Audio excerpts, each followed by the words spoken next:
kita bersama-sama melakukan upacara untuk para leluhur kita. Seolah-olah kita memperingati mereka. Sesungguhnya hal ini juga sebagai sarana bagi kita bersama untuk saling merenungkan. Apakah kita ini berbeda? Yang sebagai manusia, ataukah yang mereka masih di alam halus sana? Kalau kita analisa, kita renungkan, tidak ada bedanya sesungguhnya. Kita punya badan jasmani dengan mereka yang tidak punya badan jasmani, tetapi mereka bisa mendengarkan apa yang kita ucapkan. Mereka bisa melihat juga apa yang kita lakukan.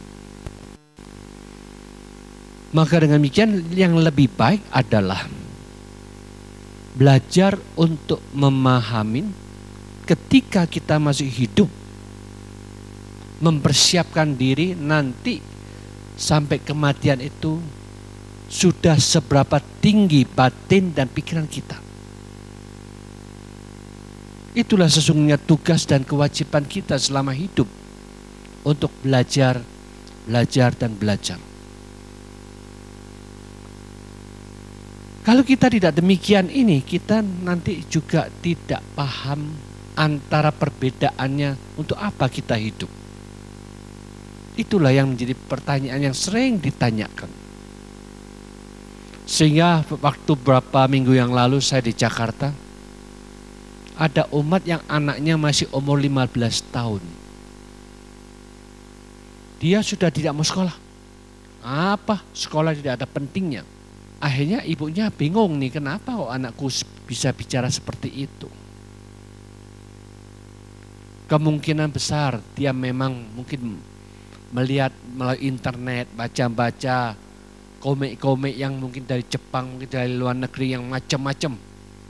Mungkin di sana juga katakan kalau kematian itu gini. Ternyata di alam itu senang, menyenangkan, dan penuh kebahagiaan. Seolah-olah dia percaya dan yakin sekali apa yang dia baca itu. Seperti itu nanti. Tapi sesungguhnya apa yang kita baca tidak sama dengan apa kenyataannya. Maka dari itu kita sebagai umat Buddha juga begitu. Jangan cepat percaya dengan apapun juga yang kita baca. Karena kita tidak tahu apa sesungguhnya sesudah mati.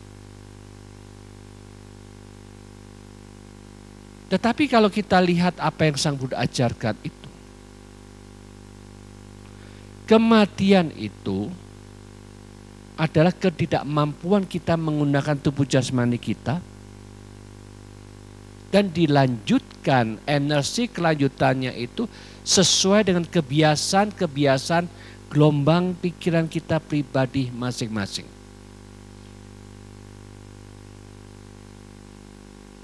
Kalau kita sekarang ini, selama kita hidup ini, tidak pernah menata ulang cara berpikir, tidak pernah mengembangkan pola pikir kita dengan tepat dan benar, akhirnya kita sesungguhnya tidak tahu bagaimana kita untuk memperkaya batin kita. Disinilah yang dikatakan umat Buddha seharusnya harus tahu, harus paham bahwa sesungguhnya kita hidup itu adalah meningkatkan paramita kita. Apa yang harus kita sempurnakan di dalam diri kita masing-masing. Kalau kita tanya mengapa kita bisa mati? Kematian itu bisa ada, bisa muncul karena kita masing-masing ini lahir ke bumi ini. Kalau kita tidak pernah lahir, ya tidak perlu sakit, tidak pernah tua, dan tidak perlu mati. Jadi yang menyebabkan utama kita mati itu adalah karena kita lahir. Tapi demikian juga ketika kita lahir, kita sudah merasakan lahir berproses sampai sekarang ini. Mana yang lebih banyak, kebahagiaan atau beban-beban yang begitu berat? Banyak masalah, banyak yang dikerjakan. Ternyata dalam hidup ini selalu ada masalah yang tidak pernah berhenti. Berpikir ulang. Karena keliru dalam memandang sesuatu itu selalu sering terjadi. Banyak orang ketika kita mendapatkan anak, semuanya senang, gembira, tertawa, senang dapat anak itu. Tetapi sebalik ketika ada seseorang yang meninggal, kita menangis. Mengapa demikian? Kita seharusnya terbalik. Siapapun yang masuk lahir ke bumi ini, ternyata dia mengalami tantangan, problema, masalah, penderitaan, beban yang terus-menerus tidak pernah berhenti. Yang pernah kita alamin ini kita renungkan, nanti anakku juga seperti aku nanti. Punya beban, punya masalah, punya ini dan itu, begitu kompleksnya.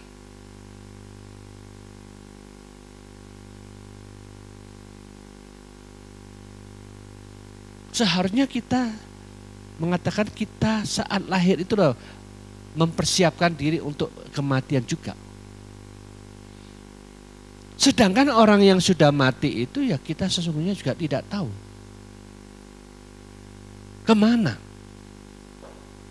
Ketidaktahuan kemana itu kenapa kok kita nangis, kita sedih.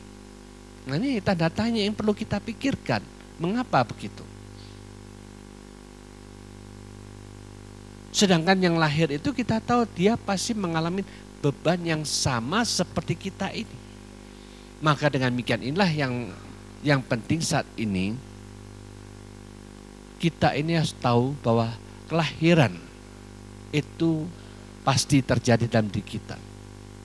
Demikian juga kita bersama-sama yang sedang merayakan Natal. Natal itu artinya adalah hari kelahiran bagi kelompok tertentu yang diagungkan oleh mereka sebagai hari raya mereka. Kita juga sama, kita sudah lahir ke bumi ini. Kita juga bersama-sama merayakan tahun baru. Siapapun yang lahir, kita selalu mengucapkan, berbahagialah kamu ya punya anak. Selalu mengucapkan selalu berbahagia. Ketika kita mengucapkan tahun baru juga begitu. Happy ya, happy new year ya. Selalu juga mengucapkan selamat tahun baru. Maka dari itulah yang dikatakan kita sebagai umat manusia juga begitu. Ternyata kita lahir ke bumi ini tujuannya itu bukan hanya mau happy saat lahir, juga bukan mau happy hanya tahun baru. Kalau kita hanya happy tahun baru, nanti tahun baru tanggal 1 Januari 2018 kita baru mengatakan aku happy. Kalau sebelum itu gak happy kan begitu. Jadi bukan saat itu yang kita katakan happy, tetapi kita harus tahu. Kita mengikuti kebiasaan-kebiasaan formalitas seperti itu dengan pengertian. Supaya umat Buddha itu jauh berbeda dengan cara memandang siapapun juga. Karena kita diminta oleh Sang Buddha, kalau bisa, bagaimana kita mampu menciptakan pikiran kita setiap momen pikiran kita itu mampu menciptakan kebahagiaan. Itulah yang paling penting. Bukan bahagianya nanti tahun baru. Nanti waktu ulang tahun hari lahir kita bahagia. Bukan. Kalau gitu berarti 1 tahun hanya berapa kali? Tahun baru kita ikut senang, ikut gembira. Mungkin nanti Waisak ikut senang, ikut gembira. Nanti tahun hari kelahiran kita gembira. Jadi hitung-hitung sedikit kegembiraan kita. Banyak susahnya berarti. Nah ini ada keliru dalam cara memandang kita hanya happy waktu Natal, happy waktu Waisak, happy waktu kita lahir, happy waktu kita tahun baru. Salah. Maka dari itulah kita harus memahami ketika kita lahir ke bumi ini, marilah kita bersama-sama belajar. Belajar untuk mengerti. Belajar untuk memahami bahwa tujuan kita bersama ini mengikuti teknik yang diajarkan oleh Sang Buddha supaya kita memiliki kemampuan manajemen kehidupan kita yang memang sudah diajarkan oleh Sang Buddha. Sesungguhnya yang paling penting itu adalah bagaimana kita mampu menata pikiran kita. Kalau kita mengatakan batin dan pikiran itu adalah yang terpenting, semuanya itu bisa dirubah. Maka revolusi mental itulah penting sekali. Kalau kita tidak mau merubah dengan revolusi mental kita mengikuti kepercayaan yang salah. Jadi kita tidak akan pernah berubah. Seolah-olah, oh memang begitulah nasib dan takdirku sudah digariskan dari atas. Salah. Nasib dan takdir kita itu terletak di dalam energi gerakan pikiran kita pribadi masing-masing.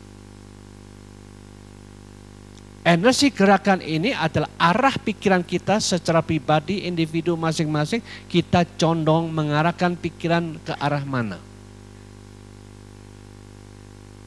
Kalau kita condong arah pikiran kita salah terus menerus, kesalahan inilah yang dikatakan energi kita condong ke arah yang negatif. Siapapun yang condong ke arah negatif itu akan menghasilkan kegelisahan, ketakutan, kecemasan, jengkel, marah, iri, bingung, frustasi, stres. Pokoknya yang negatif itulah yang sering muncul dalam pikiran kita. Kalau ini ada, saat ini kita ada, kemarin kita ada, kemarin lusa juga ada, seminggu lalu juga seperti itu. Berarti kita umat Buddha juga tidak tahu bagaimana kita mampu mengarahkan pikiran yang lain dari yang lain. Kalau kita memiliki pikiran yang selalu negatif seperti itu, ini berarti kita memakai modul yang salah. Program yang salah. Ternyata modul yang kita pakai itu adalah sesuai dengan ayat Dhammapada yang pertama. Segala sesuatu diciptakan oleh pikiran kita, dibentuk oleh pikiran kita, dibiasakan oleh pola-pola pikir kita sendiri. Siapapun yang berpikiran negatif, ini tidak bisa ditawar-tawar lagi. Pastilah penderitaan itu yang muncul dalam pikiran kita, kita menderita sendiri. Kalau modul ini yang kita pakai terus-menerus, karena kita harus ingat, kita semua ini bagaikan komputer. Otak kita ini ada komputer. Kalau kita memprogram pikiran kita dengan salah, masuk program-program yang negatif melalui keenam indera kita, menyebabkan pikiran kita terisi oleh program yang negatif juga. Inilah yang membuat kita menderita. Jadi apa yang diajarkan Sang Buddha itu realita yang nyata yang bisa kita alamin bersama. Jadi kita tidak diminta untuk percaya ini dan itu, tetapi diminta buktikan kebenaran itu terlebih dahulu. Kalau kita tahu bahwa memang kita salah, keliru, dalam program dan modul yang kita pakai dalam otak kita. Marilah kita bersama-sama merevolusi. Modul-modul yang salah ini kita buang ke sampah. Jangan sampai muncul lagi dalam pikiran kita jadi sampah lagi.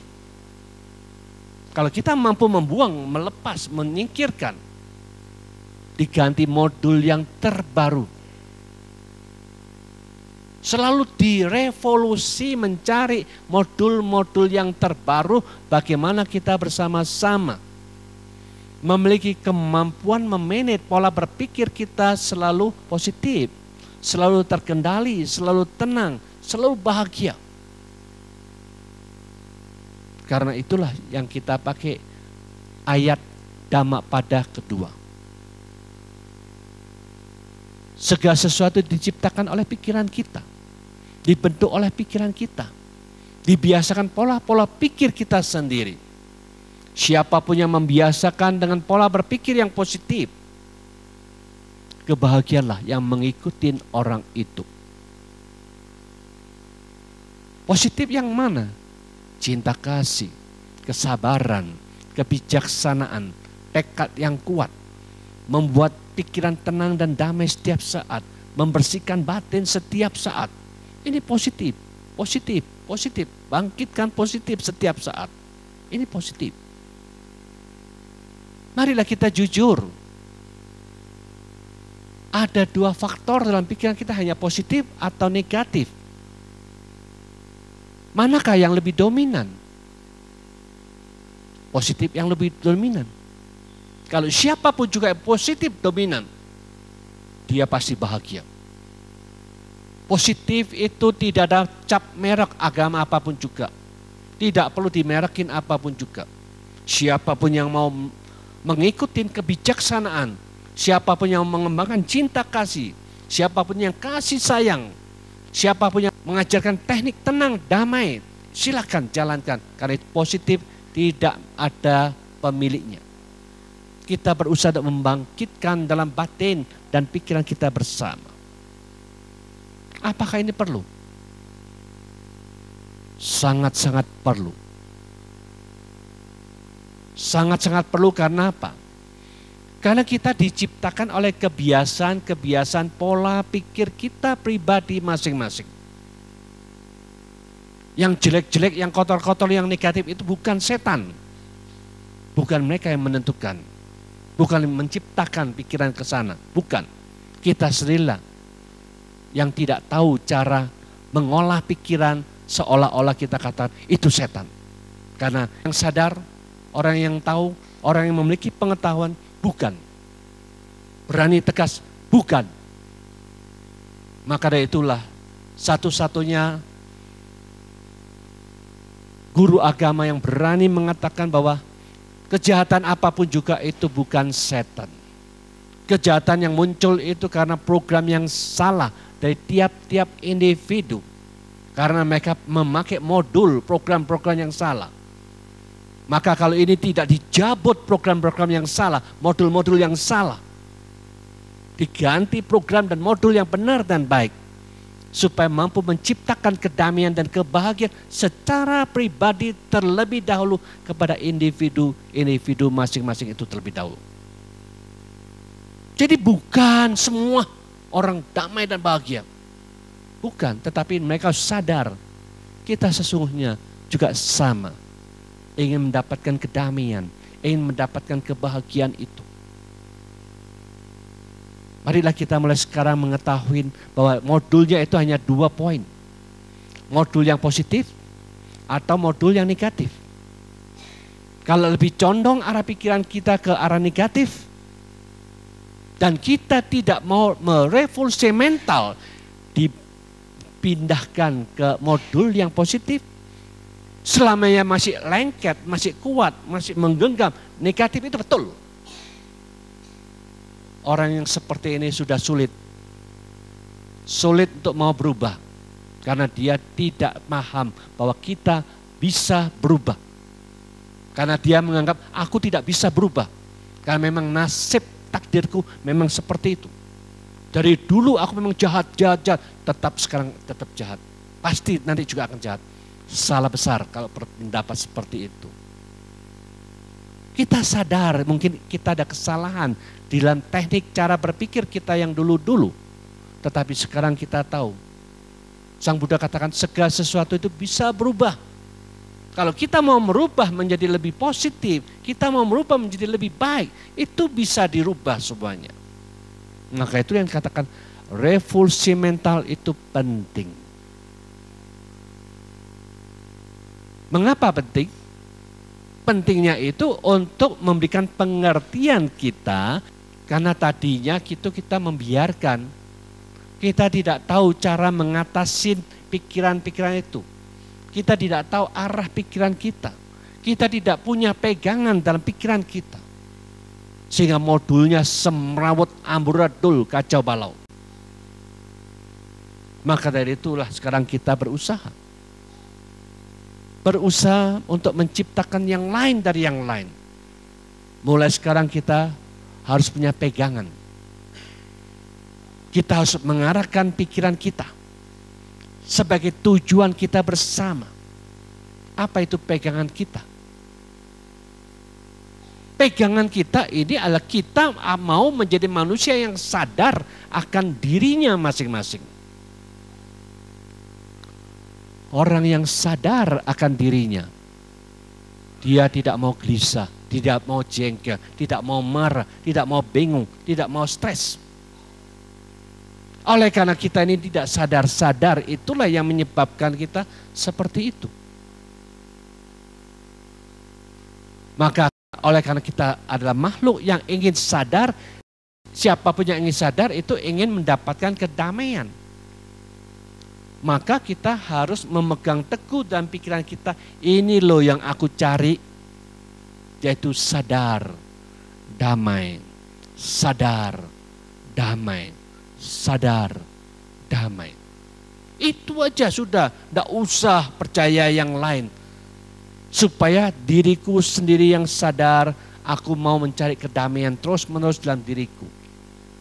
Kalau kita tidak punya pegangan seperti ini, karena Sang Buddha katakan, pikiran kita itu gesit, lincah, liar, sulit dikendalikan. Sakarpe dewi, 1001 macam dipikirkan semuanya. Karena tiap momen yang muncul pikiran, itu sangat-sangat banyak, 10 pangkat 12 atau 1 triliun energi positif ini. Kalau kita tahu seperti ini dan dibiarkan, memang kacau pikiran kita. Memang kita gelisah sendiri. Memang kita bingung semuanya. Maka kegelisahan, kebingungan, kecewa, jengkel, mangkal, frustasi, stres itu karena kita tidak pernah memberikan pekerjaan ke dalam pikiran kita. Tetapi pikiran itu bekerja sesuka-sukanya, semburat, amburadul seperti itu. Maka mulai sekarang kita harus punya tekad yang mantap. Mulai sekarang dan seterusnya, berilah pekerjaan kepada pikiran kita. Hai pikiran, mulai saat ini dan seterusnya tiap detik, engkau harus bekerja dengan menyebutkan sadar, damai, berulang-ulang, jangan sampai berhenti. Untuk apa? Untuk kita percaya bahwa setiap aktivitas pikiran yang positif ini akan memperkaya batin dan pikiran kita. Setiap aktivitas pikiran yang negatif itu adalah kerugian untuk batin dan pikiran kita, makin lama makin miskin kita. Lalu kita mau yang mana? Kita mau miskin ataukah kita mau yang kaya? Kalau kita mau kaya, kita harus rajin bekerja. Semangat membangkitkan pikiran positif setiap saat. Di dalam batin seperti itu. Demikian juga kalau kita mau kaya di dunia ini, ternyata tidak bisa kita cuma minta sama Buddha, minta sama Kuan Yin, minta sama Tuhan, sama Tingkong, tidak bisa. Siapapun yang mau kerja, mereka harus berusaha dan berusaha terus untuk menambah hasil, menambah hasil. Kalau bisa tiap hari ada istilahnya untung. Setiap hari dikumpulkan sedikit-sedikit, itulah akan menjadi sarana untuk memperkaya materi kita. Demikian juga, kalau kita tiap hari tidak ada membangkitkan pikiran positif, condongnya dominasi pikiran negatif itu sangat-sangat dominan. Sudah jangan percaya lagi sama pikiran kita sendiri. Jangan percaya dengan permainan pikiran kita sendiri. Kita harus percaya kalau aku rajin, aku punya pegangan, aku punya keteguhan, aku punya arah pikiran. Dengan mengucapkan sadar damai dengan sungguh-sungguh, kita akan mendapatkan kekayaan batin itu. Kita mendapatkan karma-karma yang positif yang luar biasa. Maka pikiran-pikiran negatif, kejahatan-kejahatan yang sering muncul dalam pikiran kita, mulai saat ini kita rubah. Sudah mampu kita revolusi bersama, dibangkitkan yang positif. Kalau kita bisa menjalankan tiap detik demikian, tiap 10 menit kita oke, 20 detik oke, 1 menit oke, 2 menit oke, 10 menit oke, sampai 1 jam kita bisa menyebutkan sadar damai, terus menerus. Itu berarti kita sudah mampu mengumpulkan energi positif 3.600 triliun dengan nolnya 12. Jadi itulah sesungguhnya kalau kita mau kaya batin, kita harus rajin untuk membangkitkan terus menerus. Kalau kita bisa 36.000, berarti 10 jam kita berulang-ulang membangkitkan. Berarti kita nanti bisa mendapatkan 36 tetraliun atau 36.000 triliun. Kita akan makin kaya batin kita. Maka dengan demikian, tadi saya baca dari WA, cucunya Lim Shuleong yang masih umur 39 tahun meninggal di Singapura karena terjadi perceraian, atau penyebabnya meninggalnya kenapa tidak dijelaskan. Dia punya kekayaan ratusan triliun, tapi uang tidak bisa membahagiakan, menyebabkan dia meninggal. Jadi perkawinan itu bukan akan mampu mendatangkan kebahagiaan mereka. Suaminya mau gini, istrinya begitu, berbeda pendapat, akhirnya mereka cerai. Yang satunya cerai ini akhirnya bagaimana, pikiran gimana, tidak ada yang tahu. Karena mereka tidak punya konsep yang jelas. Seolah-olah aku hanya mau apa yang aku mauin, yang di luar itu sesuatu yang berharga. Tetapi ada yang berharga dalam pikiran kita malah tidak pernah dinilai, dibuang begitu aja, dijabut sendiri. Sangat kasihan. Maka kita sebagai umat Buddha jangan berpikiran seperti itu. Demikian tadi yang saya katakan, pemuda yang umur 15 tahun juga berpikiran seperti itu. Jadi belum tentu kematian itu akan bisa membuat kita pasti bahagia. Kematian itu juga adalah bagaimana kebiasaan pikiran kita. Kalau kebiasaan kita jelek, gelisah, takut, cemas, bingung, karena jengkel, mengkel, kecewa, tidak senang, tidak bahagia, itulah yang menyebabkan mereka bunuh diri. Gak ada itu namanya, wah Bante aku senang, aku gembira, aku bahagia, saking bahagia aku bunuh diri saja. Gak ada itu ceritanya seperti itu. Pasti yang bunuh diri itu karena dia sedih, susah, kecewa, jengkel, negative thinking yang kuat. Lalu dia mati saat itu, mengharapkan bisa masuk surga, omong kosong. Jadi pasti dia akan menuju alam yang sengsara. Pikiran yang elek-elek, jelek-jelek, yang kotor-kotor, yang gelap-gelap, ya masuk ke jelek, masuk yang gelap, masuk yang menderita. Pikiran yang terang, yang baik, yang berpositif, terus positif, dia bahagia di dunia ini, juga bahagia di alam selanjutnya. Maka kalau kita sekarang sakit, Udah enggak usah dipusingin akan sakit kita. Kita banyak baca parita, banyak meditasi untuk mempersiapkan diri kita. Masih sisa sebulan, 2 bulan, baca parita aja terus sebanyak yang bisa kita lakukan. Mau 1000 Buddha Nusati, 1 hari 1000 kali, terus baca, terus baca, terus baca. Untuk apa?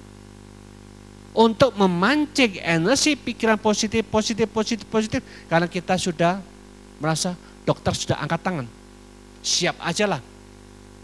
Kita percaya sama Sang Buddha, kita ucapkan Buddha Nusati supaya aku positif thinking, bangkit, mati pun kita akan lebih positif. Siapa yang bekerja dia akan mendapatkan. Siapa yang malas-malasan, aku wes dari dulu rajin ke wihara kok saiki dikasih sakit-sakitan, aku tidak percaya sama Buddha, tidak percaya sama sana. Bingung sendiri nanti. Akhirnya kita tidak punya pegangan. Kita sakit itu pasti ada satu sebab yang tidak kita ketahui. Sebab utamanya karena kita lahir. Maka dari itu kelahiran inilah yang menyebabkan kita menderita itu. Maka kalau kita tidak mau menderita mulai sekarang, harus satu-satunya jalan merubah teknik cara berpikir kita. Bagaimana tiap detik kita membangkitkan positif. Tiap menit kita bahagia, tiap detik kita bahagia, tiap jam kita bahagia, selalu bahagia. Di mana munculnya positif, disitulah sumber kebahagiaan akan muncul di dalam diri kita. Memahami seperti inilah yang dikatakan, siapapun yang percaya akan pikiran merupakan penggerak hidup kita. Mereka seharusnya perlu merevolusi mental. Kalau kita sebaliknya tidak percaya itu, mereka tidak mendukung revolusi mental. Karena mereka percaya yang lain. Ada kekuatan yang sangat dahsyat yang menggerakkan kita, yang menentukan kita. Kita hanya minta. Nah, dengan cara seperti ini, itu tidak mendidik. Tidak mengajarkan menjadi self-development. Kita tidak bisa